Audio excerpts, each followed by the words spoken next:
Welcome to this session. In this session, I am going to talk about construction and working of zinc air battery.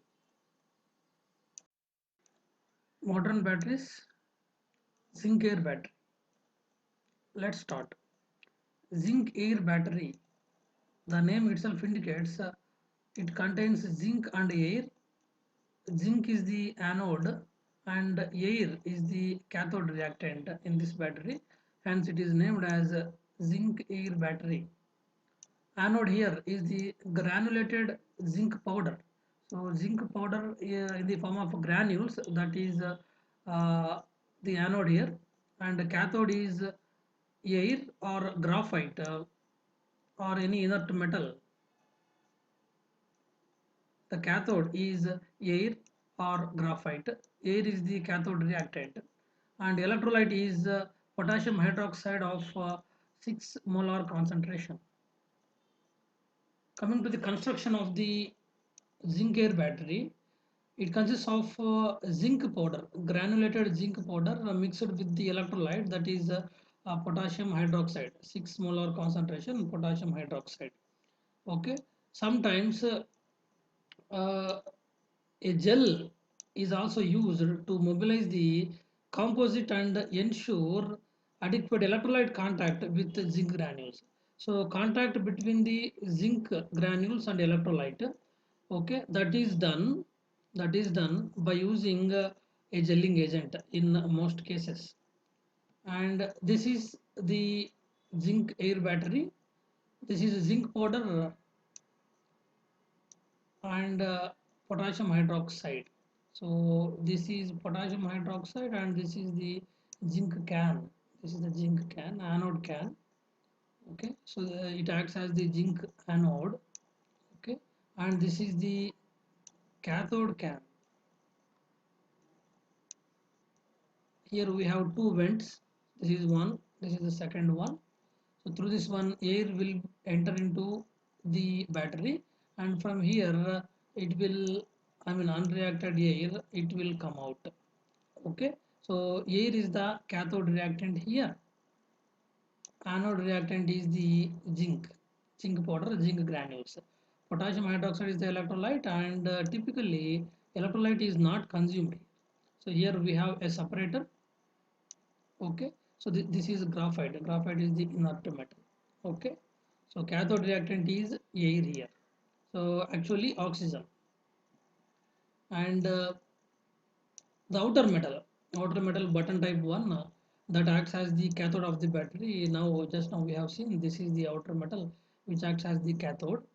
Okay, and plastic gasket we have for insulation.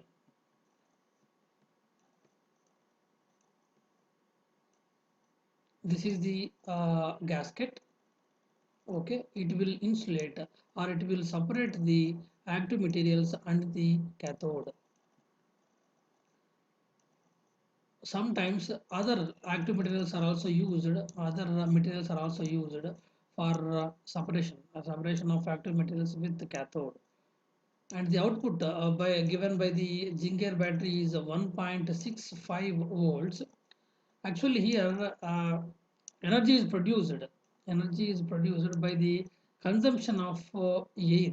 Actually uh, zinc granules and air, these two are consumed, and as we are not supplying zinc powder again and again here, during construction zinc powder is already incorporated into the battery, and the cathode reactant air that will enter, that will be consumed during discharge of the battery, I mean while using the battery. So the production of energy in zinc air battery is mainly due to the use of oxygen from the atmosphere. So from the atmosphere, air will enter the battery through through the vent, and oxygen will be consumed here. So the electrode reactions occurring here are: anode, zinc is acting as the anode, so it will undergo the oxidation. Zinc gives rise to Zn plus 2 aqueous plus 2 electrons. These two electrons are produced. The formed or the produced Zn plus 2 ions, they will consume two hydroxyl ions which are already present in the electrolyte. Electrolyte we have taken here is the uh, potassium hydroxide, which contains hydroxyl ions. Two hydroxyl ions are consumed, forming zinc hydroxide. Zinc hydroxide undergoes decomposition, forming zinc oxide and water molecules. So these are the anode reactions, and the cathode reaction is reduction. Air entering through the vent of the battery, half of the oxygen molecule, half O2 plus H2O plus 2 electrons.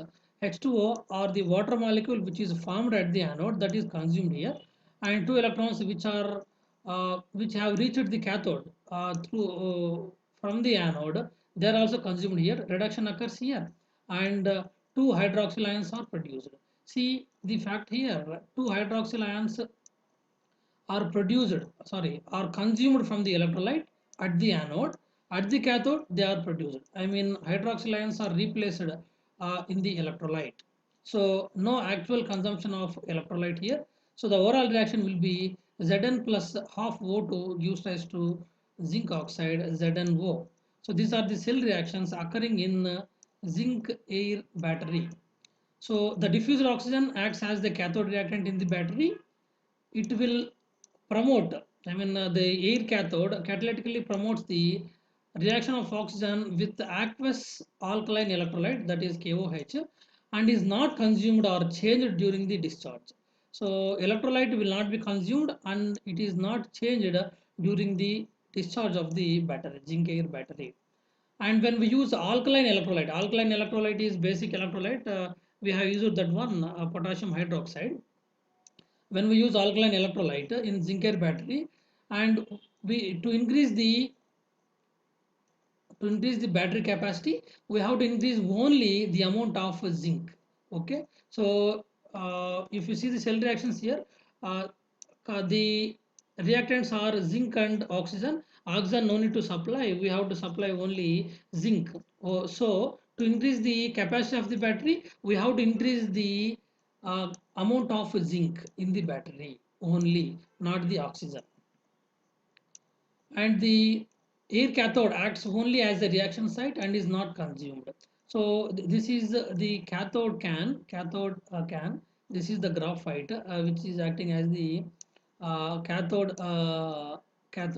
It is inert and it is also not consumed. Graphite is also not consumed. Cathode can is also not consumed here. The cathode reactant is actually air. Actually oxygen only. Okay, the reason for the increased energy density in the zinc air battery is because of large volume containing the active material.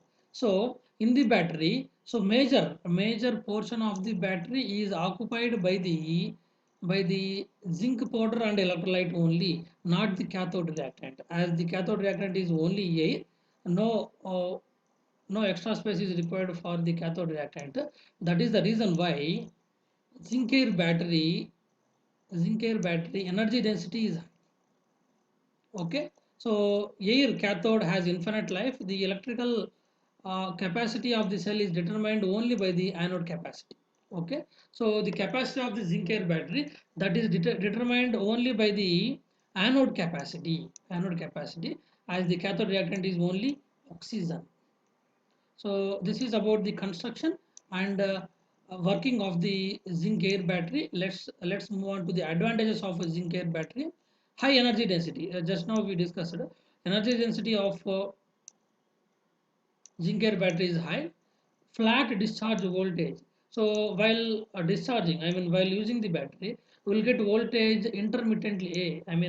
Continuously. Okay, no fluctuations in the voltage. We will get a flat discharge voltage. Then another advantage is long shelf life. Then no ecological problems, no damage caused to the environment by the zinc air battery. Low cost.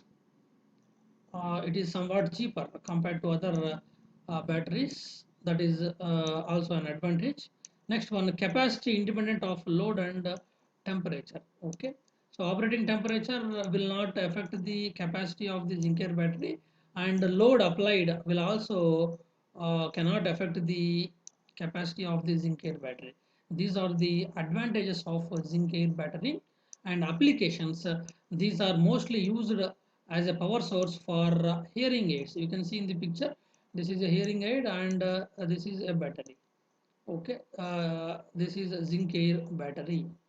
Another applications of zinc air batteries are electronic pagers, voice transmitters like walkie-talkies, portable battery chargers. So nowadays we are using battery banks.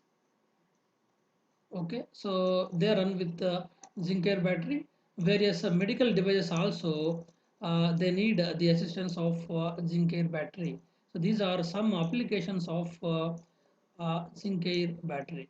This is about the zinc air battery construction, working, I mean cell reactions, advantages and applications of zinc air battery, which is a modern battery.